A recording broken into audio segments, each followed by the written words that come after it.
Okay. We're going to get started here. We'll call this meeting to order at 1:32 p.m. And, I had an April Fool's joke. If this was going on, I know. Too late. All right, I'll leave it at that. Okay, so one of the things I like to mention here is there seems to be a lot of talk, a lot of communication, misinformation going around about this summer food program. So I'm glad we're having this meeting today to clear some things up, and I hope this puts out a lot of the flames of miscommunication going on around within our tribe when it comes down to how this all played out. And I'm glad we're here today to get this sorted out and get some of the rumors that are going around out there resolved and put out, so we can move on and continue as a tribe. It is hurting us, and we need to make that correction. And it needs to come out on the table. And I'm super happy we're meeting today on it. Please respect each other. Don't over talk over each other. Raise your hand. Some of the things, but I'm gonna turn the mic over to the Sergeant at Arms to lay down some of the ground rules. And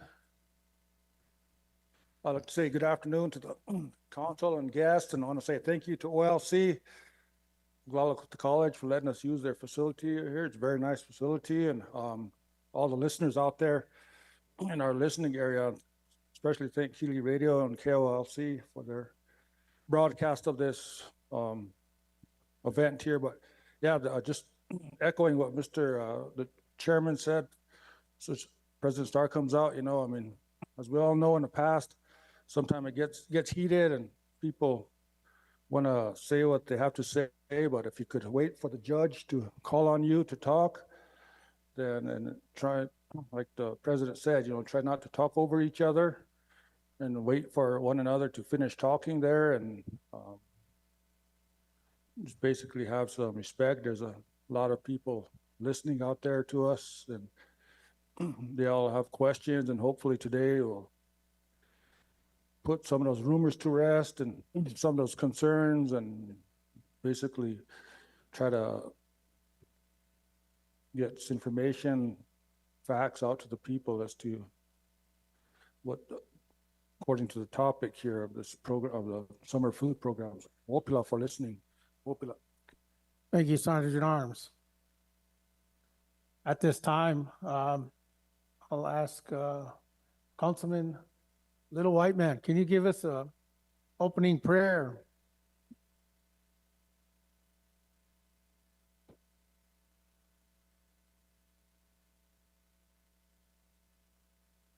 Good afternoon. Make sure I'm the only little white man. Tukashila, help us keep cool heads, help our hearts, stay steady and strong. And pray for all the people out there listening, all the people out there suffering.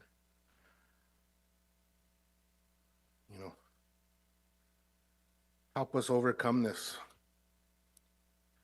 Help us be better people with each other.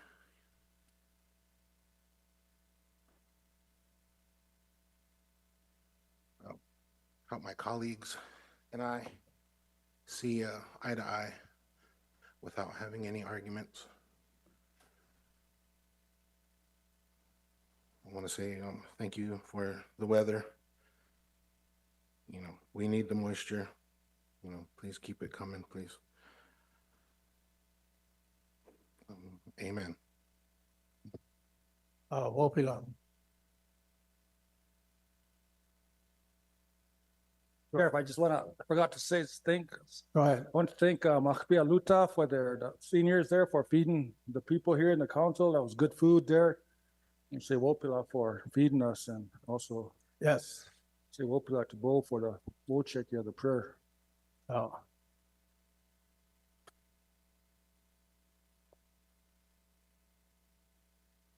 I want to call on Mr. or Councilman Standing Soldier. Give us some words of encouragement. Thank you, Mr. President. Today we will be faced with some pretty strong issues, but it's issues that were brought upon by tribal council. And it's issues that we have to find a resolution to. Everyone, I'm sure, is coming to this table with pre-made notions and ideas of what the best result is that they can give. My words of encouragement are, come to this table with an open mind, and above all, with your own mind. Don't vote somebody else's choice. You represent a people who voted you in and who have faith in your ability to make good decisions. So today is one day to prove it. Pohechitu. Oh, good words, good words. Secretary, roll call. I just want to say good afternoon to Tribal Council, Executive Board members present, and guests. Jeremy Rosales. Here. Garfield Steele. Richard Greenwald Sr. Troy Little. Here. Norman Standing Soldier. Here. David Pourier. Jillian Spotted Bear. Present. David Kelly. Present. Lyle Weston. Present. Jackie Siers. Here. Beef Randall. Here. Donroy Gosper. Here. Anna Halverson. Present. Blaine Little Thunder. Here. Sonia Little Hawk Weston. Here. George Dreamer Jr. Present. Bo Little Whiteman. Here. James Cross. Present. Ryan Jumping Eagle Sr. is excused. Tyler Lunderman. Oh, here, look. Craig Dillon. Here.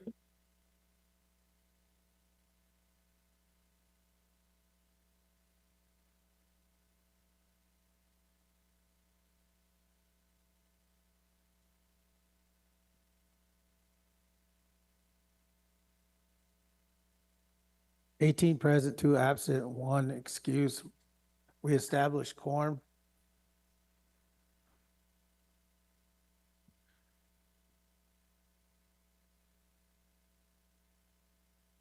Okay, are there any questions before we move on?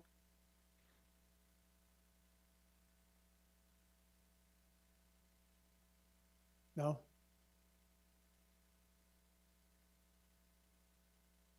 Okay, we'll move on to our next agenda item. Approval agenda.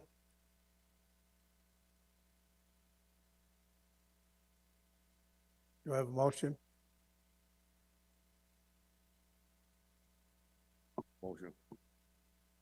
Motion by Councilman Gosper, second by Councilman Weston.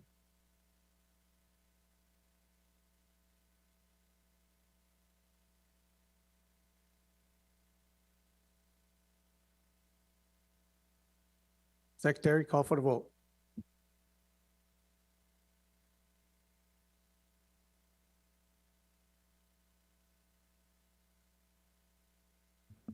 Jackie Sears. Here. Oh, yes. Jillian Spotted Bear.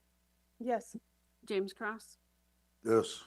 Tyler Lunderman, Yes. Beef Randall, Yep. Sonia Little Hawk Weston, Bo Little Whiteman, Yes. Anna Halverson, Yes. Troy Little, Yes. Norman Standing Soldier, Yes. David Pourier, Yes. Blaine Little Thunder, Yes. David Kelly, Yes. Jeremy Rosales, Yes. George Dreamer Jr., Yes. Lyle Weston, Yes. Donroy Gosper, Yes. Craig Dillon, Yes.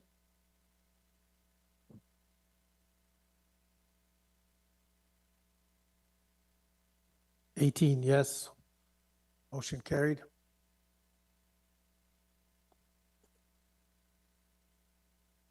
Okay, at this time, we're gonna move on to agenda item, number 6. We'll start the meeting here, the hearing, I should say. And at this time, I'm gonna turn it over to ALJ Staulley.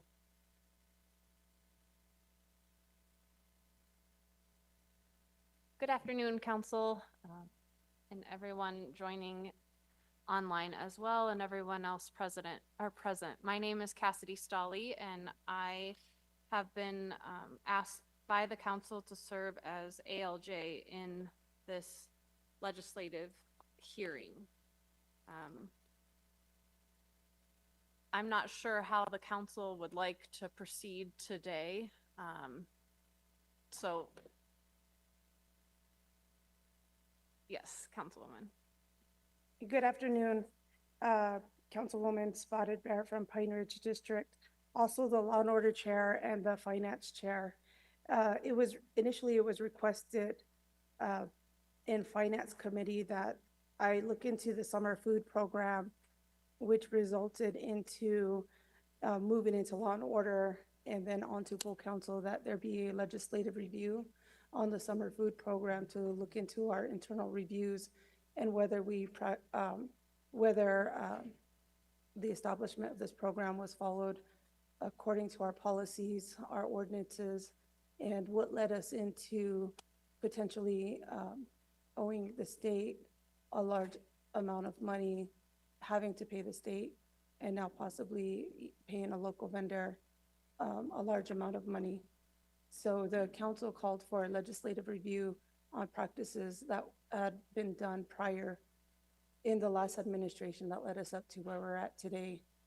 And so the legislative review would open this review up into what happened that led us to where we're at today and move forward in better practices, with better practices, and possibly motions off the floor. Okay, thank you, Councilwoman. Do you intend that this be an open or a closed hearing? I believe that this should be an open hearing.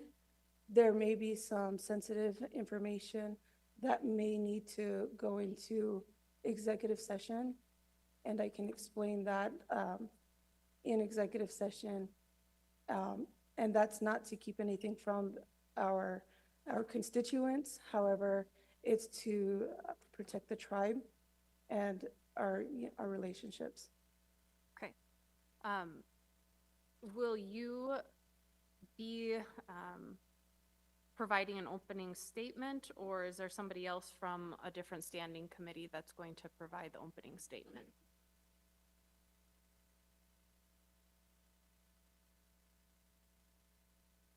I don't believe I will be providing the opening statement at this time. I don't know if the previous council from the last administration would like to, as they have a further in-depth knowledge of the situation that led us to where we're at today. Okay.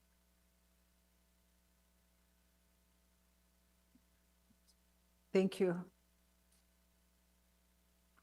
Ms. Staulley, and I guess to the, audience that are here today, as well as on Zoom, and to our to my colleagues in this circle.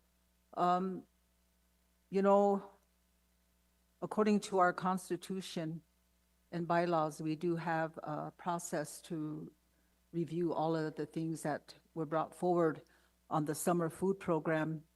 But as council, a week ago, we did pass ordinance number 25-10 to hold this legislative hearing. And so I think the chair of the Finance Committee did kind of spell it out as to how we wanted this to be done. And, you know, I think that's something maybe, I know you held hearings before, and it was always over impeachment hearing or some sort of hearing on the tribal council. And, but today, we kind of went into a different way of looking at it now by a legislative hearing. And I myself would like to say, because we have so much concerns with the summer foods program, that I said, okay, well, let's have a legislative hearing. When I said that, the council jumped on it.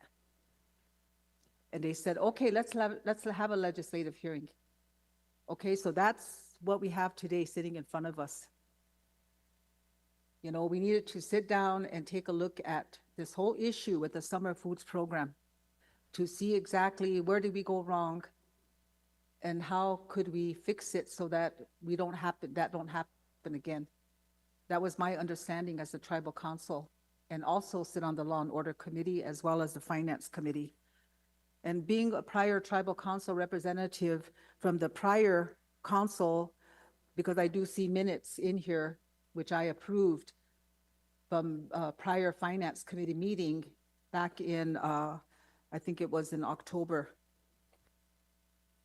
when we had given, taken some action to allow for one of our attorneys to work with, at that time, Ms. Halverson and the treasurer and others. So I really would like to maybe say that much this morning. And I think that according to Ordinance 25-10, there's a process now that I think you need to follow.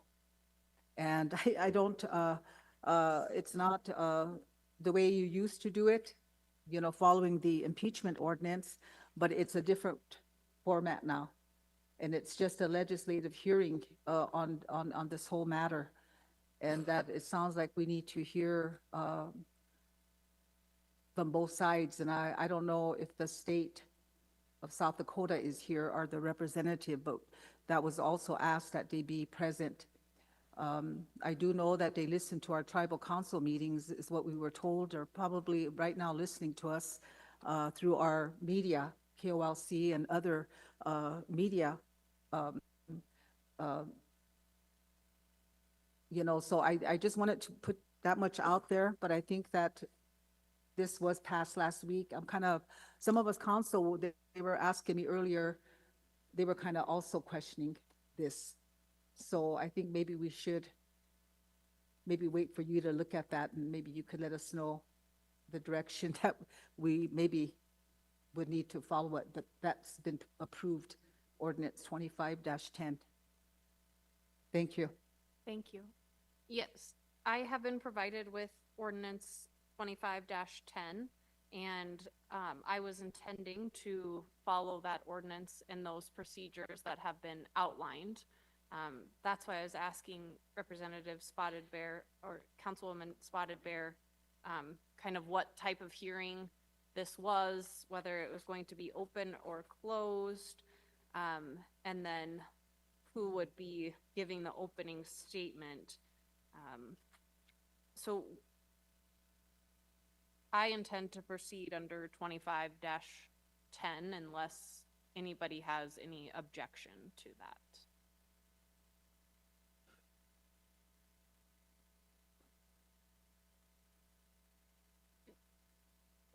Councilman Ghost Bear. Thank you. I got a couple concerns here. You know, we talk a lot about following policies and procedures.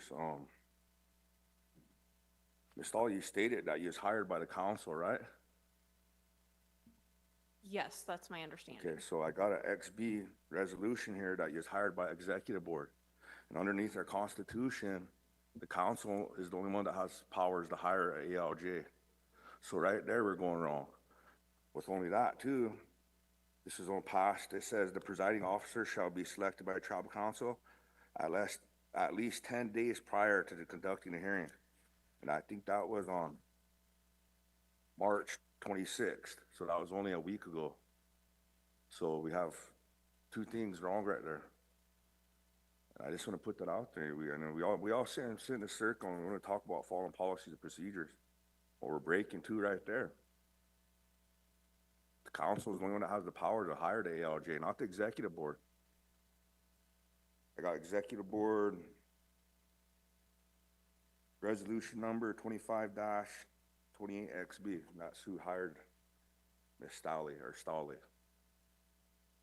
So, as far as I'm concerned, we didn't even follow the procedures to set this up right.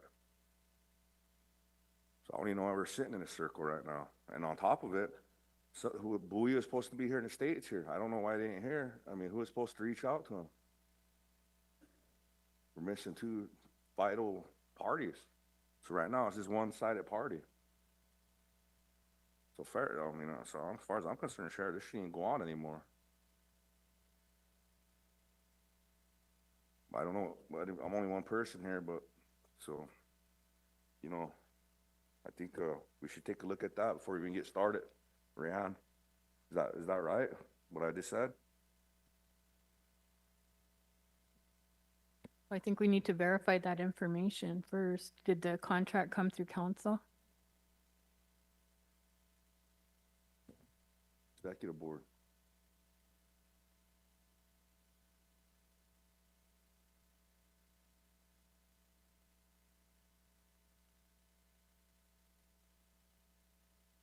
It's 25-28 XB.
Good afternoon, Tribal Council. So yes, the resolution for Ms. Staulley was approved in the executive committee under resolution 25-80 or 28XB. Also stated in the resolution was Article 13, Section 6 of the Oglala Sioux Tribe's Constitution authorizes the executive committee to act on behalf of the tribal council when the tribal council is not in session and shall be in charge of all routine matters that arise during such recess and other matters as may be delegated to it by the tribal council. Prior to that, or after that, the Law and Order Committee had a meeting and they went and I believe on March 5th, the very same day, they made a motion in Law and Order that said, motion made by Donna Gosper, seconded by George Dreamer Jr. to schedule a special tribal council meeting April 2nd, 2025 for legislative oversight hearing on the summer foods program. Based on that, I was notified by the committee secretary to notify and reserve Ms. Staulley since her contract was already going through executive board. Ms. Staulley did go and confirm today's meeting for this purpose. Upon that, so she was appointed on March 5th. And then on last week, I discussed the notification of who needed to be notified, and I went over that with the chairman of Law and Order Committee, who provided me with 6 names to send memos out to, and I did that. I sent all those notices out to them, and so they were, and those 6 people were Jennifer Hughes, Mario Gonzalez, Olivia Grass,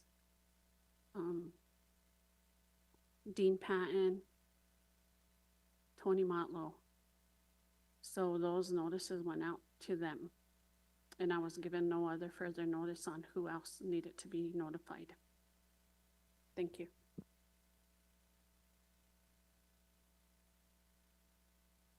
Councilwoman Spotted Bear. I have a question to that question. And I guess this will be for the ALJ or our attorney. When does the tribe's hired attorney become a personal attorney for an elected official? And does it become a conflict for the attorney to work on personal proceedings against the tribe? I asked that because when I was sitting here, I heard clearly Mr. Sanben advising Councilman Ghost Bear which questions to ask prior to us coming into this hearing. And that's why I wrote the questions down immediately. Because if we're hiring an attorney, he works on behalf of the tribe and not against the tribe. So that's why I wrote the questions down. And I heard him clearly because we all worked and heard Mr. Sanben. He speaks very loud. And I was in earshot of him, and he was saying, you need to make sure to write this down and ask these questions. So my question is, when do we hire an attorney, does he work against the tribe? I thought he works for the tribe when we hire the attorney.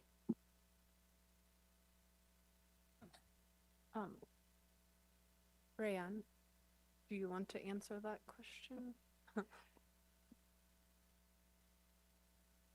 Okay, I don't know what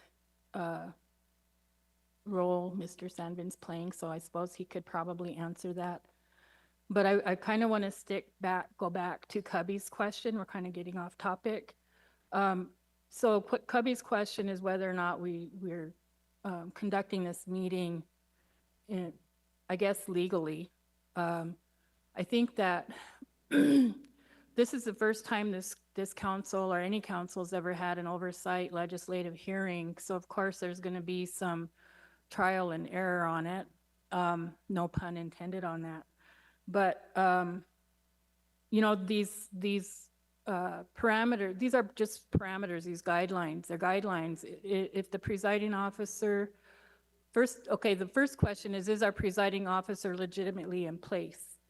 So in the Constitution, the council is, and I'll read the language just so for the record so everybody understands, but the council is empowered to hire legal counsel, to employ legal counsel for the protection and advancement of the rights of the Oglala Sioux tribe and its members. Okay, so that's the language as far as the council hiring legal counsel. And then back also in the Constitution, under the executive committee responsibilities, I'll read you what it says there. And then it says, hold on. Okay, so the executive committee shall act on behalf of the tribal council when the tribal council is not in session and shall be in charge of all routine matters that arise during such recess, including the administration of the land provisions of this Constitution and such other matters as may be delegated to it by the tribal council. and shall make a report at each regular and special session of the tribal council, and shall adopt resolutions that are not inconsistent with resolutions or ordinances adopted by the tribal council. So technically, hiring an ALJ can be considered a routine matter. There's also provision in the Constitution that allows the executive committee, hold on. I wanted to go to, if I can find it, where it allows the executive committee to fill a judge's vacancy, but I can't find it at the moment. But bottom line is there's nothing in here preventing the executive committee from hiring the ALJ. They need to report it as a routine matter back to tribal council. So that's my interpretation. The other matter that Ms. Spotted Bear brought up, I think Steve Sanben can respond to that. I guess what I'd like you to answer specifically is, who are you representing here? I'm the attorney for the president's office, and this was the issue that we talked about before the hearing. All the ALJs previously for the personnel system have been hired by a tribal council. The plain language of the Constitution that's been cited goes ahead and states in Article 4, powers of the council, that they employ legal counsel for the protection and advancement. That's include ALJs for the tribe's personnel system. Every ALJ that I'm aware of has been approved by the tribal council. I think that was the question that we discussed before the hearing started, UI and Raeann. And then the second part was in the new legislative procedures, ordinance number 2510. Hold on a second. This only take me a second. I just asked you who you are representing, not your argument, just who you're representing. I've been hired by the tribal council to represent and provide legal services to the president. But I also was approved by tribal council to go ahead and provide legal services. It's my understanding, after working for the tribe for 25 years of different tribal entities, that all ALJs and all attorneys have to be approved, have to be hired by the full body. Okay. And it isn't a routine matter. Okay. Councilwoman Little Hawk Weston? You know, I guess just being on this tribal council for a number of years now, probably going on 18 years, I have to sit here and listen as to how we should be moving forward on this legislative hearing. And I have, you know, I said I wasn't going to say too much, but I'm going to have to say something. You know, we have a constitution, and constitution governs. An ordinance does not govern the Constitution. So, you know, no offense to our attorneys, but, you know, these things should have been probably brought out prior to advise us, not at the day of the meeting or the hearing. You know, I'm really concerned about that. You know, it is true, you know, the executive board cannot override the council. But today we heard from the executive secretary telling us, and now the attorney, Randall, is telling us this. You know, we got to be very careful. You know, we got to be very careful because we have a constitution. And everybody talks about the Constitution. I only see it only when it benefits. And the thing about it is our people want to amend that Constitution, but they know what they need to do. They have to go back and work with the people and bring it forward.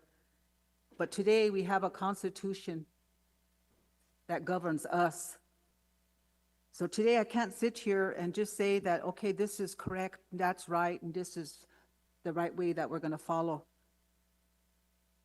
You know, that's why we have attorneys, we hire them. They should go back and do all the research and make sure that everything is in order. You know, I'm looking at ordinance 25-10 that we approved, and you said, who's gonna do the opening? It's all spelled out right there.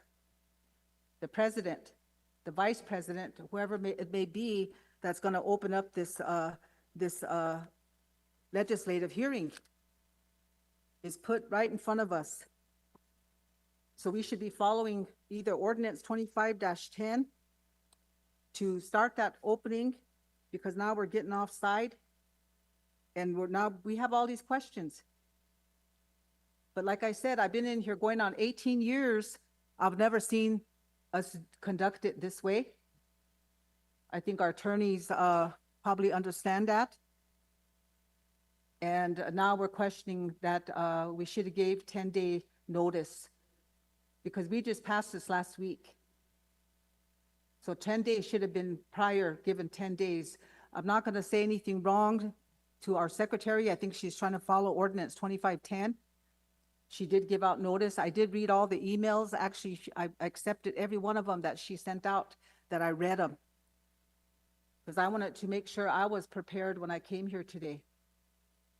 You know, to make sure that we're doing this the correct way, the right way, and that we're following the policies. So I'm just saying, Constitution overrides the ordinances. I don't care how many ordinances we pass on council floor and resolutions, the Constitution is what the people passed. So we need to look at that. But today, we want to follow ordinance 25-10. That's what spells it out today. So we're going to either follow that or we're going to fall back on our Constitution.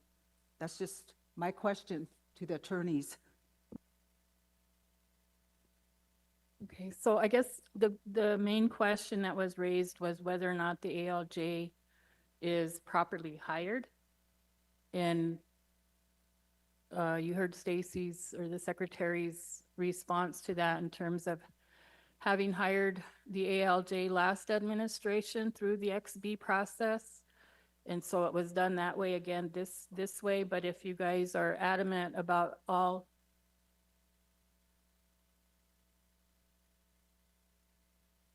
for this, you want to explain that? Okay, so last year she was, her contract was taken through council. This year, I took it on March 5th. All of the Law and Order Committee were in there. You guys read her contract, you guys read her resolution. I did it for the record. And then immediately after that, you took a vote on it and you approved it to go forward. And I did notify you that it was going to go through executive committee because of the urgency of us needing a hearing judge for the removal of a non-member, which keeps coming up. That hearing needs to take place because last admin, there was no quorum and the council then couldn't continue. However, all the parties were notified. That's still out there needing to be held. So after I got done with your guys' committee, I went to executive board. And so we went through and we approved it. And then later in the day, the Secretary for Law and Order notified me that the committee took action, and I read the motion to have an administrative legislative hearing on April 2nd. And that was passed by the committee. So all the committee present, you all knew what was going on. It's like nothing new. You guys seen the documents, you knew what you were voting on, and you let it go forward because of the urgency of the non-member removal. And upon that is how we got her approved. So that way we could schedule that hearing. I think Councilman Pourier had his hand up first. We want to go back to. You know, there's one thing I don't understand here. If Mr. Sanben is representative of the president's office, that's what he stated, then why wasn't this brought up when this was scheduled? Why wait and waste everybody's time coming here today, then raise the question. That, I just don't understand. It's like he's playing a game with this body here, and it's playing a game with the people that showed up. And I don't appreciate that. But he said he's representing the president's office. We're representing the people, and he's supposed to be representing the people, so let's do whatever we're gonna do, let's get on with it, rather than debate this thing.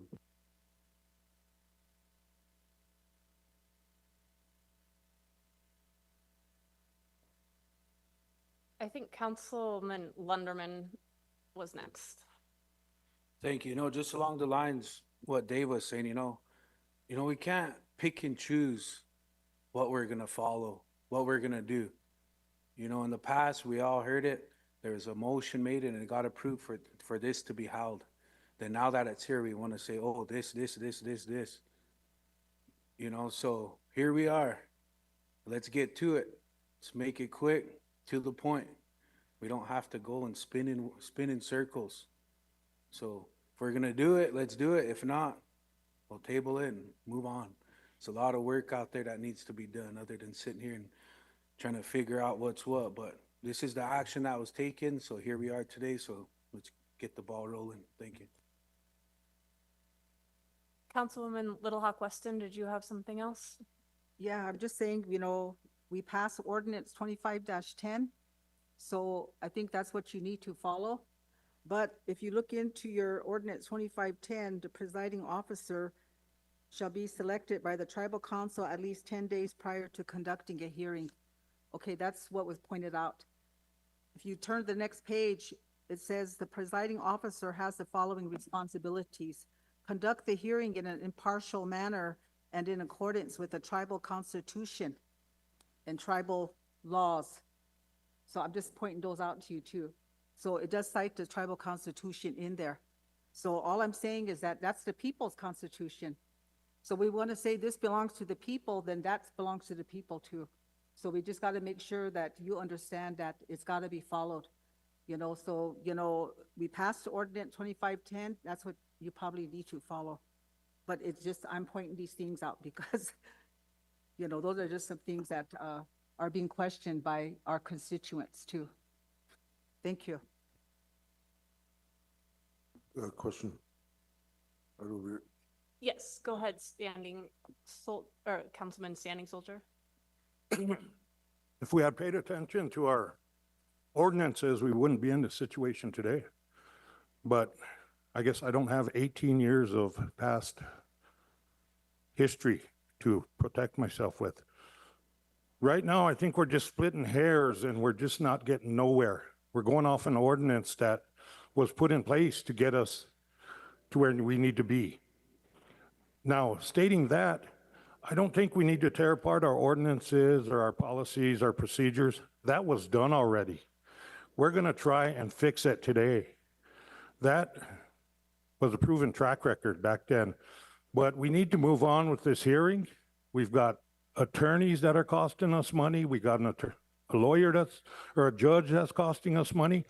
And if anybody finds that we're out of place in holding this hearing, save it for the hearing and speak then. But right now, let's get this thing underway.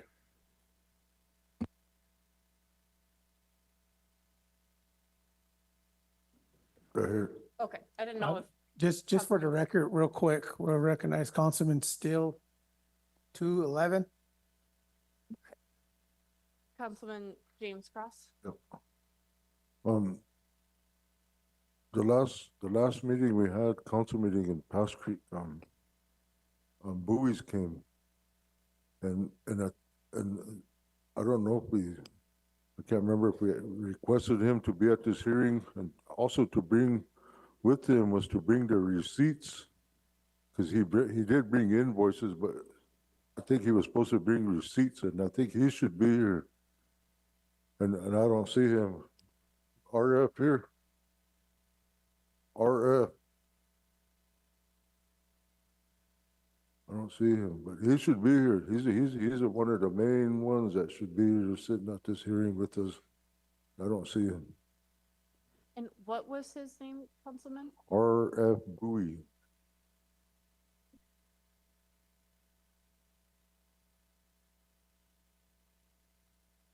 Councilman Steele, did you have something?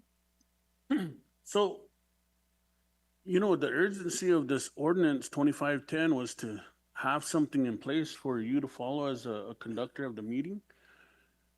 We all knew about this for months. Over months, they've been preparing for it today. And, you know, these games we play, these tactics to just stall it out, it's not going to be good because we want to get over this hump.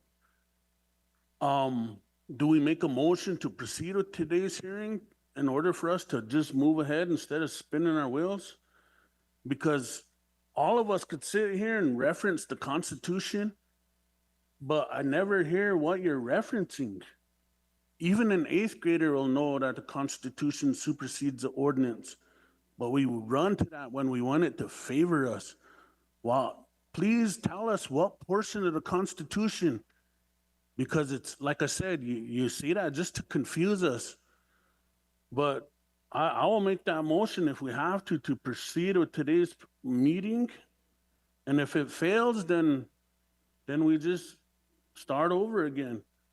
And one last thing, I don't appreciate when, you know, these side attorneys come and they try to make it sound like our attorney don't know what she's talking about. You know, that confusion he caused, you know, that's not good. They should have discussed that way before this meeting, instead of doing it now and making it look internal, like we're bashing heads. But, you know, that's what that guy does. But if I have to, I'll make that motion to proceed with today's proceedings. Do we need that motion in order to make things simplified for you? I am prepared to proceed under Okay, 25. well, I'll make that motion that we proceed with today's hearing. Councilman? Oh, okay. I don't, you. Yeah. Okay, Secretary, call for the vote. We got a motion by Councilman Steele, second by Councilman Randall. Jackie Sears, Uh-huh. Jillian Spotted Bear, Yes. James Cross, Yes. Tyler Lunderman, Yes. Beef Randall, Yeah. Sonia Little Hawk Weston, Ah, Bo Little Whiteman, Yes. Anna Halverson, Abstain. Troy Little, Yes. Norman Standing Soldier, Yes. Garfield Still, David Pourier, Yes. Blaine Little Thunder, Yes. David Kelly, Yes. Jeremy Rosales, Yes. George Dreamer Jr., Yes. Lyle Weston, Yes. Donroy Gosper, Yes. Craig Dillon, Yes.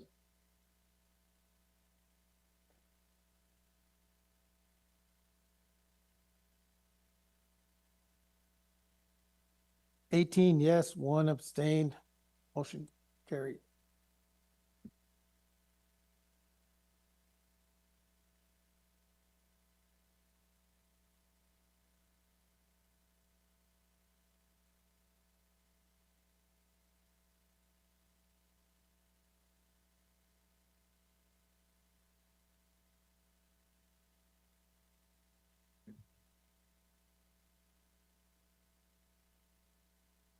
All right. Okay, so motion carried. So before we start, we'll talk just some of the basic things that are playing out today. I know I just talked briefly about it before we started this meeting, so this kind of be like an opening statement, you know. And the reason why we're here is we all want to be on the same sheet of music. And that's kind of tough here because it seems like we're divided. We all should be working for the same team. And that's why we're here. We have a lot of differences going on. You got 21 strong minds here that are constantly dealing with issues. and a executive board also who also carries out some of the decisions you guys make, as well as the president. Our plates are all full, and we appreciate everything you guys bring forth to strengthen the Oglala Sioux tribe, and that's great. But we also need to work amongst ourselves. You know, we have policies, we have procedures, we have separation of powers, we have constitution, we have programs, we have elected leaders. All these things we have in place. But sometimes we overstep each other's boundaries, and that's why we end up here. So we need to continue to work together. You know, sometimes I get lost on some of the actions that take place throughout the weeks during committee meetings. And it's real tough to catch up and figure out what you guys passed and things like that. We also have the districts. We also, and don't forget the people who we make these decisions for. You know, one thing I want to share with you, and I did this, I thought it was necessary. I went to ask for spiritual advice. I've done that when a couple of big decisions had to be made for the people here throughout the reservation. As I went to seek spiritual advice, because that is our culture. Those are our traditions. And just recently, I was asked to go set some flags out on the 4 directions of this reservation to help the people, to protect the people. That was part of my spiritual advice. So we did that. And let me tell you, this reservation is huge. It took us all day to get around this reservation. And we prayed at each site for the people. But those are just some of the things that we have to do as Lajotas. So I encourage you, keep praying. Stay humble and stay strong. And let's work together as a tribe. I'm going to turn it back over to the ALJ. Thank you, President. We will now proceed forward with the testimony and witness testimony and questioning. Stacy, do you have a list of witnesses and in what order they need to be called in?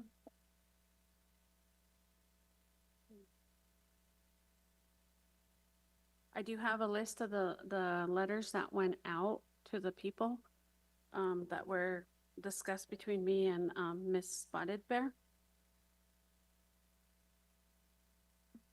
Councilwoman Spotted Bear. So I can assist with this. I believe we can start with Ms. Halverson, as Okay. she was the applicant of the program. We can begin there, and then we can call on all the individuals that were called from that food program that were all in parties to it. Okay. And who will be conducting the questioning? This is open to council. Okay. I believe they have their own questions, as all 9 districts were involved. Okay. Thank you. Councilwoman Halverson, are you ready to proceed? Yes. Okay. Can you raise your right hand? Do you swear under penalty of perjury that you will tell the truth, the whole truth, and nothing but the truth? Yes. Thank you.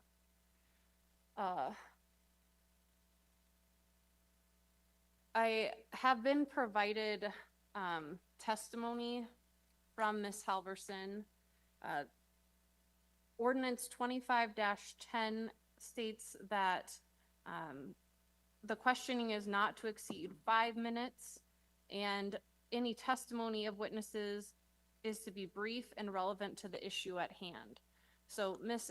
Halverson, I will let you briefly testify, and then we will have questions from the council. Okay.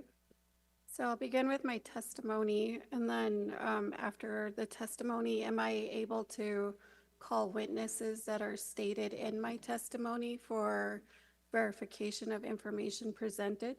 No. You may just testify yourself, and then there'll be questions from the council. Okay. And again, this needs to be brief. I don't think you need to read this at least 7 or 8 page. I believe I do, because it's a legislative oversight hearing, and in order to accurately get that through, I presented testimony from the beginning to the end of this program. And it's a pretty extensive program that needs that explanation. Okay. Can you just testify, or do you need to read from this? Yeah, I'll read from it. Okay. You need to go quickly. We're not sitting here for 2 hours for you to read this. It should, well, when we were talking about it, they told me to keep it to 25 minutes. So, I guess okay. I'll begin. Thanks. Good afternoon, members of the Tribal Council and listening audience. My name is Anna Halverson, and I'm deeply honored to speak to you today about the Summer Food Program, a program that has the privilege of helping to establish and lead. This initiative is not just a program to me, it is a mission to ensure that no child in our community went hungry, especially during the summer months when school meal programs were unavailable sometimes. In 2024, alongside many dedicated team members, the Oglala Sioux tribe helped launch a Summer Food Summer Program to address the critical issue of food insecurity among children on the Pine Ridge Reservation. We work with the Department of Education on this initiative, and we began this program as a volunteer basis, driven by the belief that every child deserves access to nutritional meals regardless of their circumstances. Our goal was to serve grab-and-go meals to the children under 18 across all 9 districts of the reservation, ensuring that no child was left behind. Starting the summer food program was not without its challenges, but with the help of the Department of Education and their willingness to help the Oglala Sioux tribe, we had achieved completing this reimbursable program through 2 of the Oglala Sioux tribe's committee approvals, the Youth Affairs Committee and the Finance Committee. All actions to start the summer food program were approved by these committees. To complete the program's application, we needed the OST tribe's UEI number. In March, I reached out to Dean Patton, Tony Montlow, Cora Whitehorse, who guided me to also contact Olivia Grass for assistance. Despite some delays, we successfully navigated the process, with Dean Patton confirming the approval as documented in all the email copies. Ms. Tony Montlow assisted in the UEI information and audit information. Mr. Patton, Ms. Montlow, and Ms. Olivia Grass are all reflected in the email documentation and file. I'm sorry, Ms. Halverson, can you explain how this is relevant to what the issue is before us today? Because This they background. wanted, it's relevant because they want to know what went wrong. Where Okay, did let's we talk go about wrong? that. Let's talk about that. What went wrong? So according to some council members, we did not follow the proper process and procedures. So stating this information reflects that these individuals would have been responsible to oversee that this program was properly followed. Yeah, I want you to get to the heart of what we're here for. And then you can provide the rest of the council with this written document. But if we are gonna go through I all of guess this, we'll I- be here all day. And so I'd like you to testify about what went wrong. That's what we're here for. I guess I don't, if I can't read my testimony as written on the legislative oversight of what transpired with this program, then I really am not, I don't think our council is able to accurately ask questions. But if I'm not able to accurately read my testimony, then Well, typically you don't get to read your testimony. You need to testify about what has happened. So that's what I'm asking you to do. because it was almost a year ago, I had to write it down in reflection with the emails provided, Okay. documentation. I'm gonna limit your testimony to 10 minutes. So you choose what you need to do and read what you need to read, but it has to be relevant to the issue that we're here for. It's all relevant to the summer food only. Okay, you have 10 minutes. Go. So Cora Whitehorse signed the substitute W-9 form needed, as well as set up the First National Bank through Finance Committee approval beginning in the early dates of March, as reflected in the email documentation provided. On April 3rd, the Department of Ed sent email requesting the President Frank Starcome's signature, as was stated in the email. Beginning May 23rd, 2024, the Department of Education needed additional audit information, to which included the corrective action plan for the 2019 audit, as it was the most recent audit for the Oglala Sioux tribe. Mr. Dean Patton emailed over documentation for the CAP, the OST BIA response on the audits, and why the Oglala Sioux tribe was still in a 2019 audit in the year 2024, as well as the audit response for the 2019 that were submitted to the Department of Education. These steps allowed us to establish a necessary account for the program and move forward with our mission. The Summer Food Program is a vital initiative that addresses one of the most pressing challenges of our community, food insecurity among children. During summer months, while some school meal programs are unavailable or only available a limited amount during the Summer Food Program stepped in to ensure that children had consistent access to meals. For many programs, this family was not only a source of substance, it was a lifeline that alleviated the stress and provided adequate nutrition for children. In 2024, the Summer Food Program demonstrated its profound impact by providing over 5,000 meals biweekly to children across the Pine Ridge Reservation in all 9 districts. This effort not only filled a critical gap in nutrition, but also contributed to measurable improvements in children's health. It is a reflection of the tribe's values and its unwavering commitment to the welfare of its members. By ensuring that every child had access to the nutrition they needed to thrive, the program fulfills the tribe's constitutional mandate that promote and protect the general welfare of its people. It exemplified the strength and resilience of communities, showcasing what can be achieved when we come together and care about each other. Beyond nutrition, the program supported local economy by sourcing ingredients for purchasing local and creating opportunities within the community. Throughout this journey, we have prioritized transparency and accountability. We have worked to ensure that the program operates with integrity, keeping community informed and engaged. Through the Oglala Sioux Tribe's president page as the PR, we were able to inform all scheduled delivery and services for the summer food program, including pictures of the meals. Public forums have been instrumental in gathering feedback, which has guided improvements such as expanded meal delivery routes to underserved areas and adjusting distribution schedules to better meet the needs of participants. Throughout the summer of Oglala Sioux Tribe's program, we had first week inspections, random inspections, health inspections, all which we informed were passed. We were given documentation by the Department of Education on the paperwork process on how to accurately document meal count. At the end of the summer, the Oglala Sioux Tribe had gone through extensive inspection at the Kyle site, to which the Oglala Sioux Tribe was told that we had done an amazing job with the initiative. It was a shock when we received notices that we had deficiencies. Additionally, when deficiencies were identified by the Department of Education, we took immediate action. We implemented a corrective action plan that included staff training, record keeping, and strengthening monitoring systems. Upon further review, I learned that challenges in this program, and we were not alone in this challenge. I have learned that the summer food program was rejected by the South Dakota state in its entirety, and they declined to administer the program because it was too burdensome. There's an article stating South Dakota rejects federal food funding despite 25,000 children going hungry.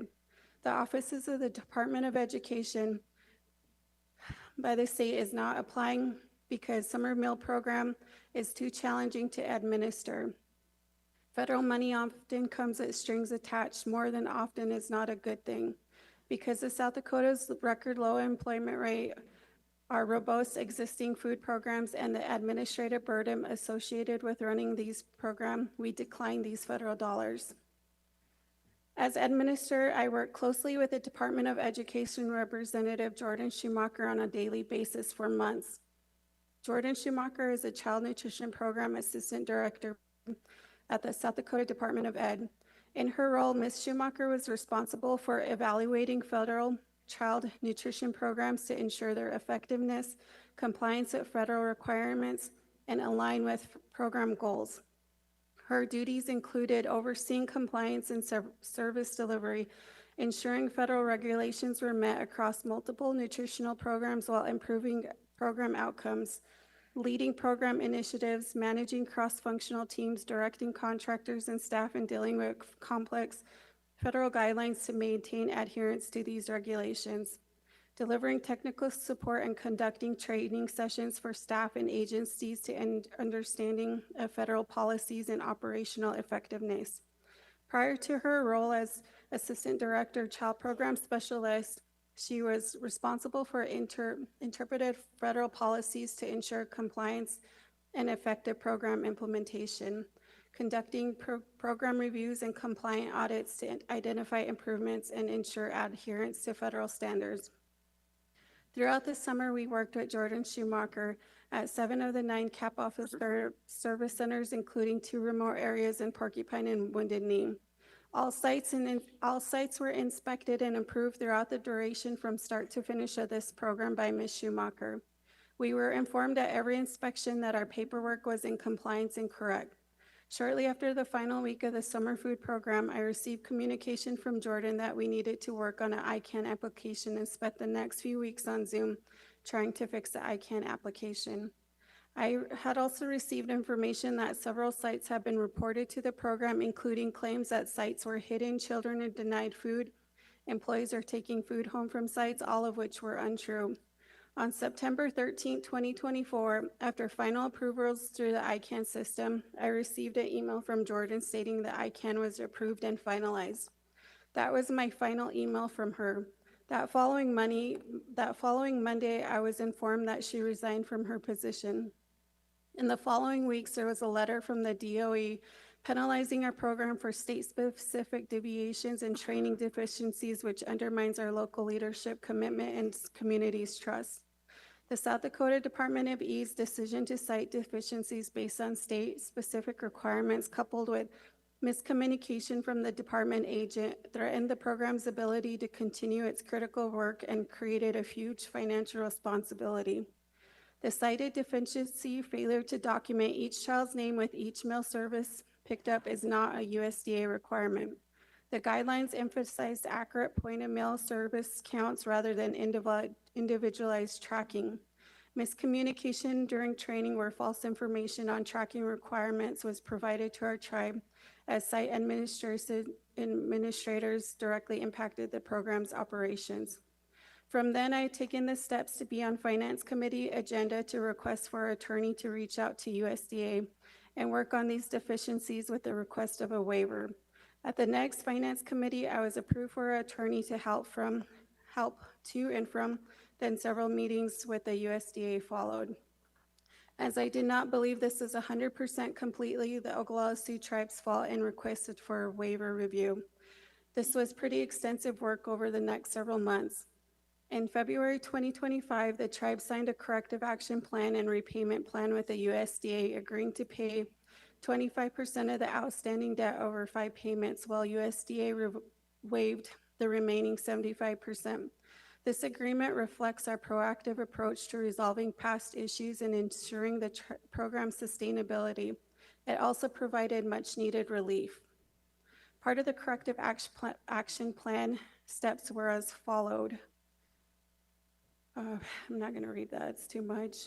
The Oglala Sioux Tribe Summer Food Program has successfully implemented a series of these corrective actions to address the deficiencies identified by Department of Education. These actions reflected our commitment to compliance, transparency, and continued improvement, ensuring that it remains a trusted and effective resource. In addition to the notice of successful correction action by Department of Education, underscores the OST Council's integral role in the summer food program achievements and its ongoing commitment to the program's mission. The council's support is this testament of the strength and unity of this Oglala Sioux tribe, exemplifying what can be accomplished when a community comes together to address its challenges and upholds its values. The successful completion of the corrective action plan marked a significant milestone in the summer foods journey towards excellence. The program's commitment to transparency and continued improvements ensure that it will continue to serve the community. Thank you. Who has questions for Ms. Halverson? Yes, Councilwoman Spotted Bear. Thank you, Ms. Staulley. Ms. Halverson, let me pull it up. I apologize.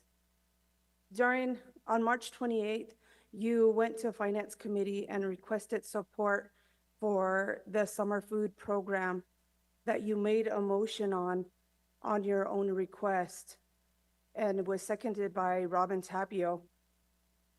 And it was passed by 6 votes. At that time, what was the quorum for that Finance Committee? I don't have the meeting minutes before me, sorry. How did you know about the grant opportunity? For the reimbursable program, we were informed by email that there was an opportunity from the Department of Education on a summer food program. Do you know who else applied for the grant? I have email documentation from Department of Education stating that this has not been applied for previously.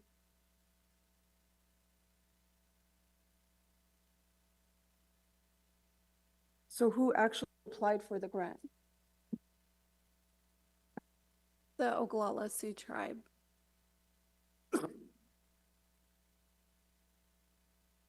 Who signed the agreement? There's several signatures on file. Can you tell me whose signatures are on file? There's a signature from myself. There's a signature from Cora Whitehorse. There's a signature from a representative from the president's office who had authorized signature status only after Finance Committee approvals.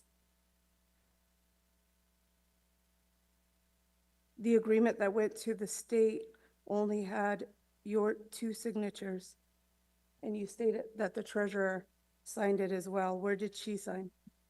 I have email documentation with her signature, as well as her information of starting the bank account as required on the ICANN system. It was only after those documents were signed that the Department of Education asked for a president's signature, and the last president's signature that they had on documentation was Miss Teresa Tubles. When does the president sign an agreement without full council approval? That is not my answer to question, but it did go through Finance Committee approval. Correct. As a council representative and knowing the policy and procedures, when does a president sign an agreement without full council approval? I guess according to being a new council representative, I was not given that information at any meetings. Who is the primary point of contact for this grant? Myself.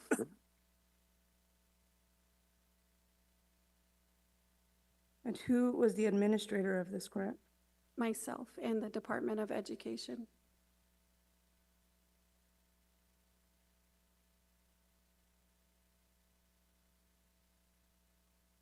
Who was responsible for meeting for the meeting and the reporting requirements? Myself and the Department of Education. And site monitors across the reservation. Did the site monitors receive the training required by the state?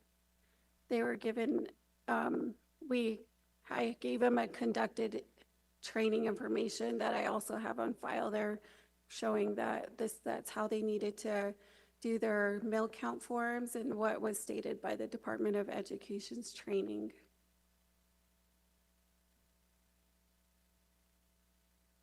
So you stated that the Oglala Sioux tribe applied for the grant.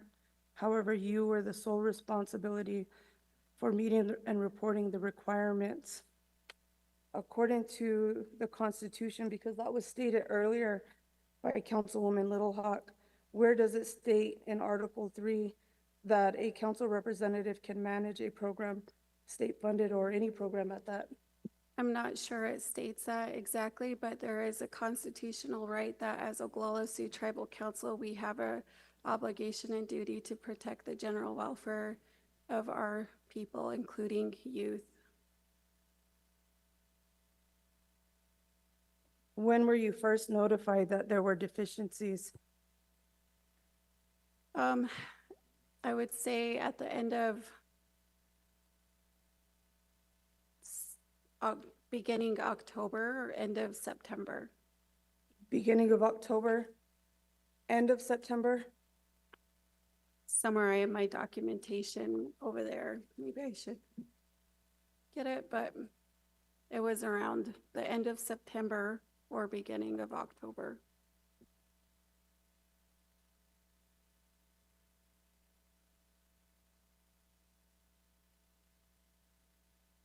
And when did you notify the tribal council of the deficiencies?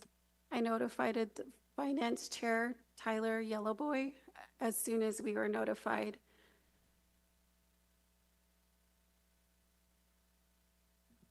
When those deficiencies were notified, when did the summer food program end? The summer food program ended in the middle of August.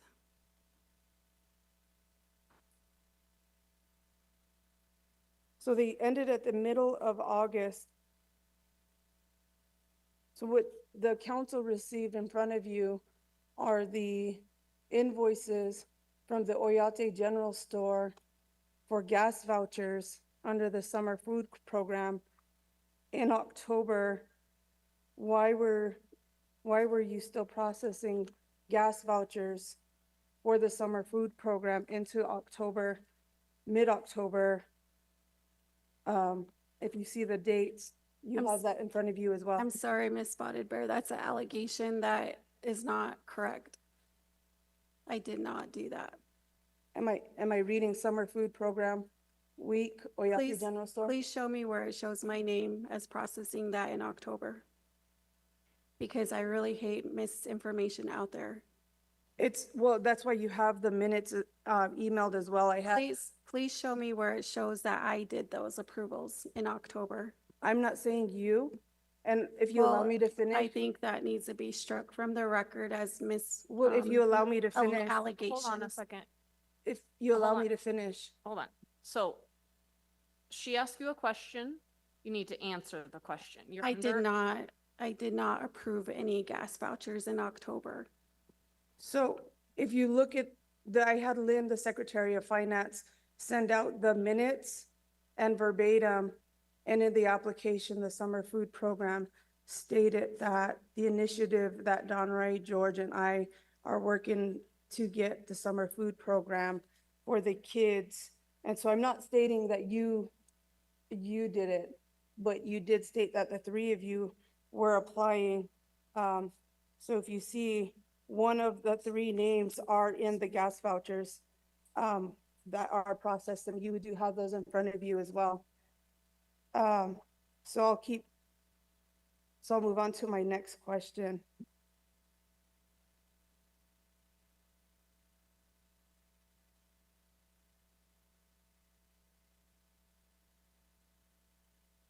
Who approved you to work with buoys in the summer food program? We have authorization from the Department of Education over a Zoom meeting. And the CFR, with the given dollar amount, does it state that it was supposed to be bid out? According to the Department of Education, they allowed our local grocer to abide by their Department of Education's guidelines. So the state stated against the CFR that it does not need it to be bid out. They approved of the local vendor to provide credit for the food program.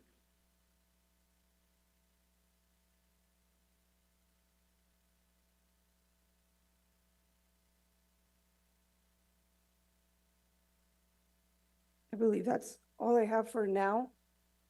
Okay. Thank you. Does anybody else have any questions? Yes, Councilman Gosper. Yeah, I could talk about this way out the general store. No, No. we're just asking questions of Ms. Halverson right now. Okay. Yes, Councilwoman Siers. Yeah, I think we kind of wanted to hear about the beginning of how this all started. And I was just kind of looking at the minutes of March 28th. I think Tyler Yellowboy was the chair at that time, and the issue was the summer youth program. But on there it says, no documentation was given to the Finance Committee Secretary for this program by anyone. So at that meeting, Anna, was anything passed out? I believe it was just all verbal at that point. It was just verbal? Yes. Okay, and then on one of your conversations there, you was talking and you said that you had, it says, so on that, Halverson says, so on that, we need 2 motions. There's an initiative that Don Roy, George, and I were working on to get the summer food program for all the kids across the reservation. So you made a motion that you needed ICANN agreement passed. So I think one of the motions that was made, it was by you, motion made by Anna Halverson, second by Robin Tapio, approving the ICANN program for the summer youth program. That's your first motion? And then you said you needed a second motion, so the motion by Anna Halverson, second by Robin Tapio, authorizing the OST treasurer to open a bank account for the summer food program, reimbursement, and forward to the OST Executive Committee for final approval. So with that, Anna, I'm just, because there's so many concerns about this, that they're saying, it needed the executive board's approval. So did that get approved by executive board? I'm not sure, but that was the motion, and normally all motions are followed up by the secretary, so I assumed that it was started.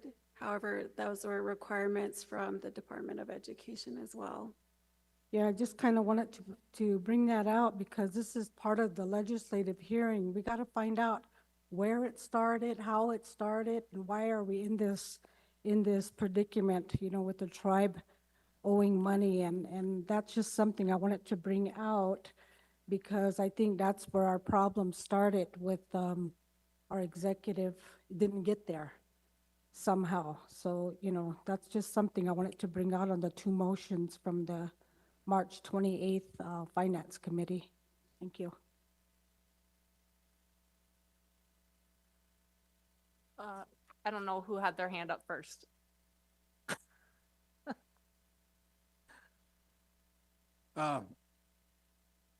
It's kind of an open question here on the corrective action plan that was brokered by the governor, right? And he came up with the figures. Frank? Or Anna? The corrective action plan that was 25, 75% where we ended up with what we did? According to the information that I know, is the Department of Education and the USDA worked collaboratively together and had conversations with the governor of the South Dakota on this issue for the Oglala Sioux tribe and presented the 75% waiver to the Oglala Sioux tribe. And are there some details or other action taken on that that says you cannot investigate, or is that just something I heard, or is that final, that the payment? I'm not aware of anything. Okay. And usually when you do a agreement with the ICANNs or the state, you have to get 3 bids, but you said you didn't have to. No, the Department of Education had a Zoom conference call because I stated that we had no money as Oglala Sioux tribe for this program to be a reimbursable program. That's what it is. It's a reimbursement program. And so RF Bowie Foods is able to credit the tribe, but we had to get approval from the Department of Education first. Also, the state said you could do it. Yes. Okay, I'll come back to some things later. Councilman Standing Soldier? Just a question, but this might be for Cora also. In your second motion on March 28th, you stated that you needed to open a bank account concerning the summer food program. And it might have been a little bit premature to get a bank account for something that you really wasn't guaranteed because you hadn't had gone through council yet to get approval. But what money was going to be deposited into that account and at what amount? I guess you have couple different questions. First is Cora on the treasurer, opening a bank account first. Opening a bank account was required by the ICANN system application process. We needed those approvals prior to starting the process. Those were all required by Department of Education to have those approvals in the ICANN before the ICANN was approved. And actually the ICANN system was not approved until after May. And even in May, the Department of Education representative, Jordan Schumacher, asked if the Oglala Sioux tribe was still willing to operate the summer food program. And then your other question was, can you refresh me, please? I don't think I had a second question, but I did refer to the council not being able to have any part in this initiative that you started. But I do have another question along that line. Since you opened a bank account, was it done on good faith with no money, or did you have to get some money from the tribe in order to open this account? And if you did it go through the executive board to get approval to transfer funds into that account? I'm sorry, I can't say that I started the bank account because I don't have authorization as a representative to start a bank account. However, our tribal treasurer does have that authorization, which was taken by Finance Committee first. And I'm not sure on if there is any other steps that she would have needed to take. That would have been questions for our treasurer to answer.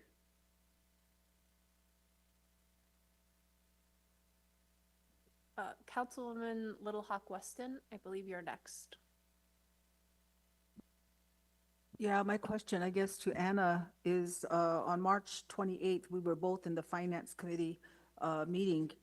And when you brought the summer food program to us at the beginning, and you said you were bringing it from the Youth Affairs Committee. So I wanted to ask if we didn't see the Youth Affairs Committee minutes in our packet, but Youth Affairs did pass this.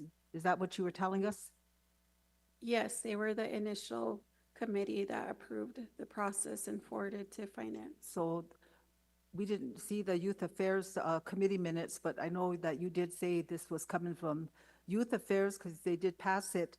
And I had maybe a question for the treasurer, but I don't know if she's here. But my question is also in the same lines of the bank account. And I know that there was a motion made by yourself and second by Robin Tapio authorizing the treasurer to open up the bank account. And in the beginning of the minutes on March 28, 2024, Cora asked you, what funds are you going to use to start it? And there was long verbatim minutes in there about how it was going to be reimbursed and all of that. But I think that the question is there was going to be some, I think, funds set up for startup on that summer foods program. And I also had that very same question, I think I asked in the tribal council meeting, as to when we passed this by motion, because we have a very great secretary, Ms. Lynn Gibbons, every action we have taken, I know she forwards it to the XB or she forwards it to tribal council. So my question was, how come this final approval of opening the summer youth food program account was not approved by the XB? We never seen the XB's minutes or a resolution, and Ms. Hora did tell us was that it didn't need to be approved by XB. It didn't have to be approved by XB. She said that and I think you council probably sitting in here probably heard that don't have to be approved by XB, because I think those are some of my questions too, as to where the XB resolutions. I did question our secretary, tribal secretary on it, but there was no resolution from XB. But according to Ms. Whitehorse, our treasurer, she said that don't have to be approved by XB. And that's why the account was opened, and that's probably where the money was getting deposited and being reimbursed. Is that how that went? Yes, Okay. but to be clear, there was no money that was initially into that account. Ms. Cora Whitehorse just opened the account. We're kind of asking that, and I know it's been asked a number of times, but there is in the minutes that Cora says send it to the XB with an action letter so that we can take action on it to open the account. But there was no action that was given to from finance to the XB, and so we never got the XB resolution. I think that was some of our questions last time, but of course, you know, our treasurer said it didn't have to have an XB approval. So again, those are just some things I wanted to ask you, because you understood what was said. When I did a follow-up with our tribal treasurer, asking about the bank account information so that we could send it to the Department of Education, she gave me the bank account information and details that we emailed to the Department of Education. However, that process happened between committee and the opening of the bank account. I assumed that it was correctly done.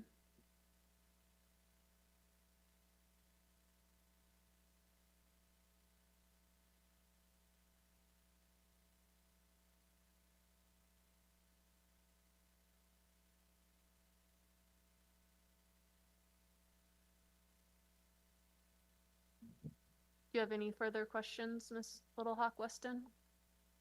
No, I just wanted to ask her that because I do know that I think she said earlier that she thought that the final would have gotten done with the opening of the account.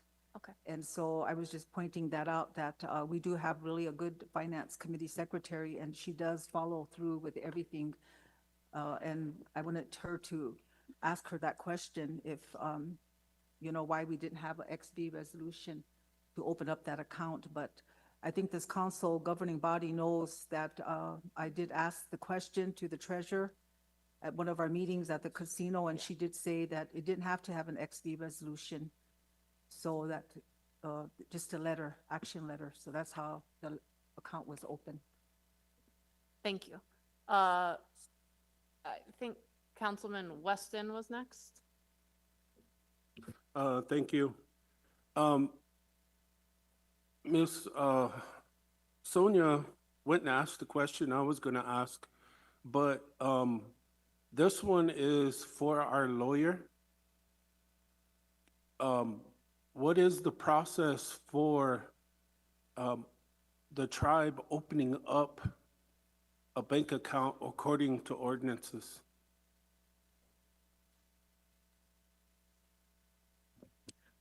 I'd have to look that up in the financial management manual, so if you give me a minute.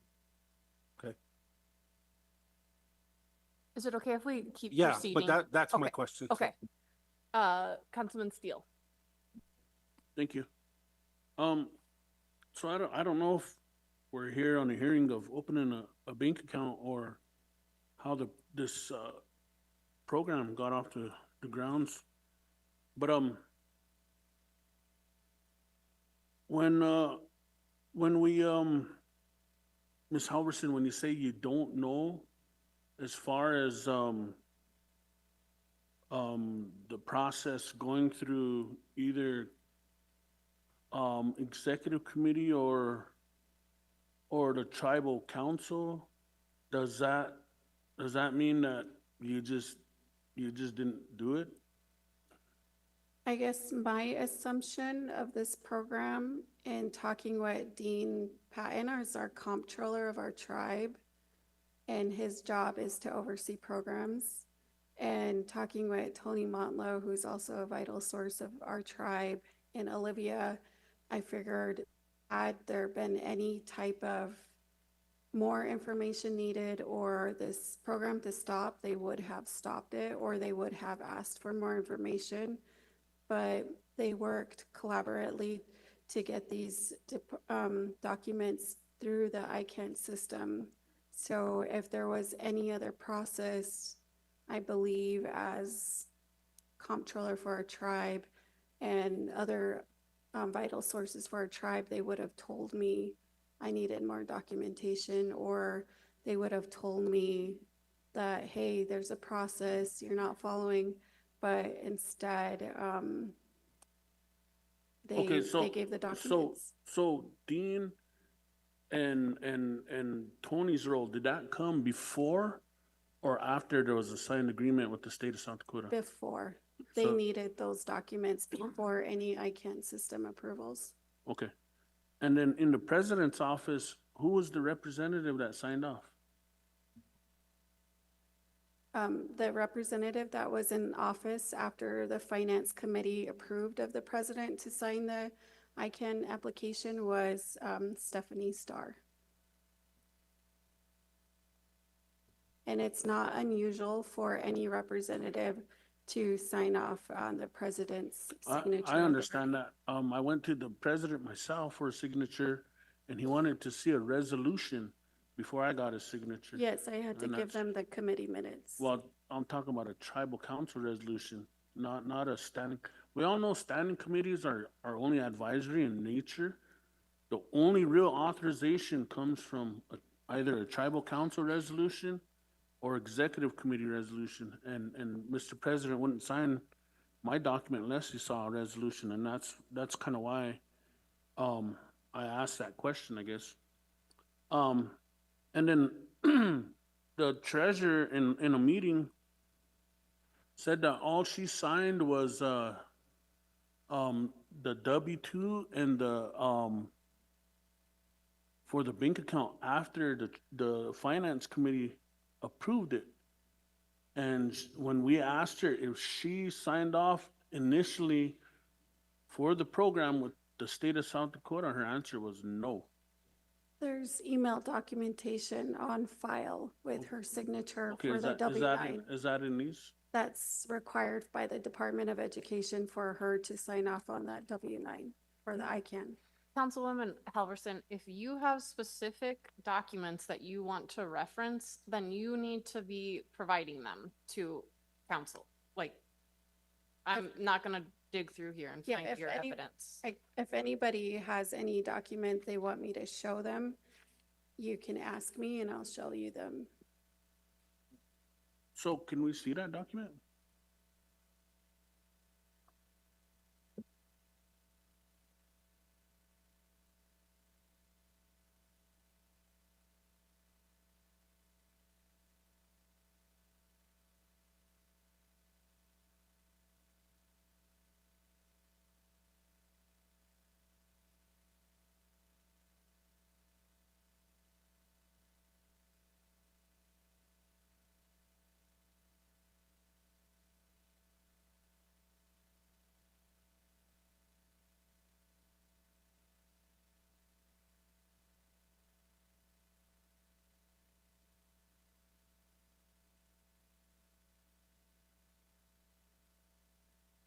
Okay, hold on. If you are testifying or explaining things, then you should probably be on a mic and explaining to the whole council what you're talking about.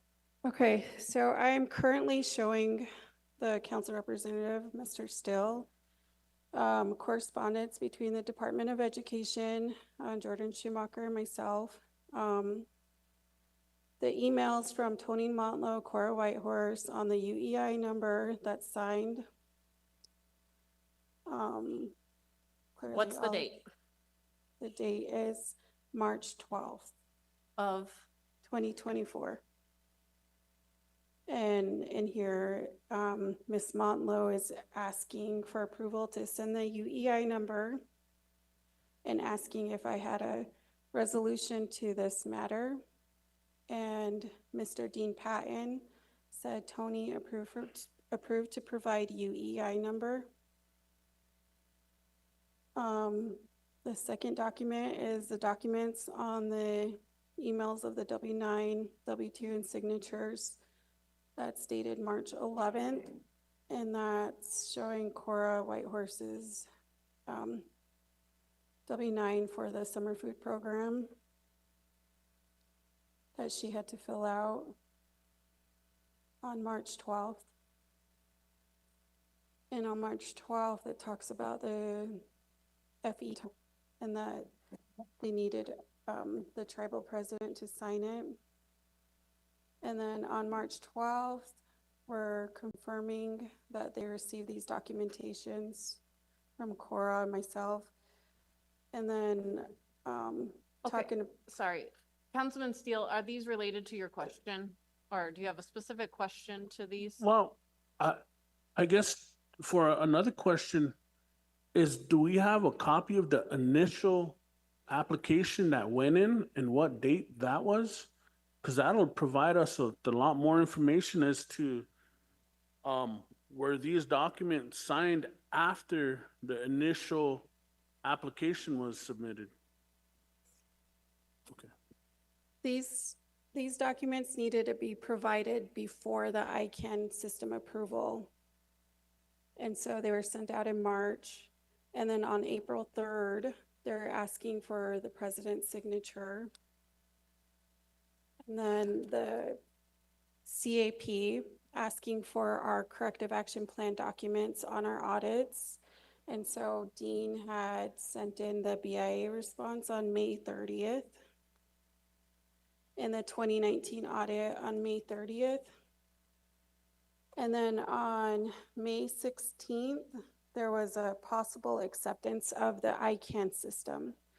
But on that email, it says the deadline date had passed, but they were willing to accept it from the Oglala Sioux tribe. And so on June 4th, I emailed Jordan and I said, great, thank you so much. I'm beyond happy. I will work on these now. And then June 4th, Ms. Schumacher said, thanks, Anna. I sent this documentation to our finance and we'll contact you as soon as possible. And then on June 4th, it said, this is a letter from the OST Treasurer Cora Whitehorse on the audit work, because there was a lot of questions regarding our audit and why we are submitting 2019 audits and nothing current. So that was a huge thing that the state had questions on. And then on June 12th, we I'm had. sorry. Do you still have a question? I'm just answering his questions on, yeah, they're all right. So I guess the one other person that needs to be present is our treasurer. So. Okay. But these are.